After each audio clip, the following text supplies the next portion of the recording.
Baik, terima kasih atas kesempatan yang diberikan. Perkenalkan, nama saya Minahasa Pangalila dari kelas 4B KBG. Saat ini saya akan menjelaskan topik untuk pertemuan yang keempat. Dengan judul mengimplementasikan manajemen dan organisasi usaha dalam bisnis. Manajemen dan organisasi usaha merupakan faktor kunci dalam kesuksesan bisnis di era globalisasi dan persaingan yang semakin ketat. Dalam makalah ini akan dibahas mengenai berbagai aspek terkait manajemen dan organisasi usaha, serta strategi-strategi yang dapat diterapkan untuk mengimplementasikannya dalam bisnis. Untuk manajemen dan organisasi usaha.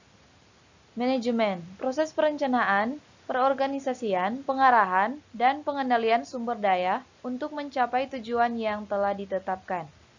Organisasi usaha, yaitu struktur atau susunan yang dibentuk untuk mencapai tujuan bisnis tersebut, saling terkait dan harus diimplementasikan secara efektif agar bisnis dapat berjalan dengan lancar. Selanjutnya, informasi pasar. Data pasar, informasi mengenai kondisi pasar, tren, dan perilaku konsumen yang sangat penting dalam pengambilan keputusan bisnis. Identifikasi peluang. Memahami informasi pasar dengan baik, perusahaan dapat mengidentifikasi peluang dan mengantisipasi risiko yang ada di pasar. Berikutnya, memahami pesaing. Strategi bisnis. Langkah penting dalam mengembangkan strategi bisnis, yaitu dengan mengetahui kekuatan dan kelemahan pesaing. Perusahaan dapat mengembangkan strategi yang dapat menguntungkan dalam persaingan pasar. Selanjutnya, bauran pemasaran. Marketing mix, kombinasi dari berbagai elemen pemasaran seperti produk, harga, promosi, dan distribusi yang digunakan untuk mencapai tujuan pemasaran perusahaan. Selanjutnya, mengembangkan rencana penjualan. Yang pertama, panduan strategi.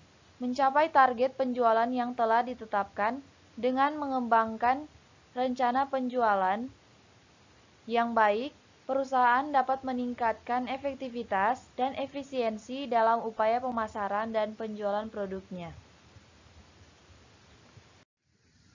Selanjutnya, memilih lokasi bisnis. Faktor penting. Lokasi strategis dapat meningkatkan visibilitas dan aksesibilitas produk atau layanan perusahaan, serta mempengaruhi jumlah pelanggan dan potensi penjualan. Sebagai kesimpulan dari materi yang keempat ini, yaitu manajemen dan organisasi usaha yang efektif, didukung dengan pemahaman yang baik terhadap pasar, pesaing, strategi pemasaran, dan pemilihan lokasi bisnis yang strategis, merupakan kunci sukses dalam menjalankan bisnis di era persaingan yang semakin ketat. Demikianlah presentasi dari saya ucapkan terima kasih.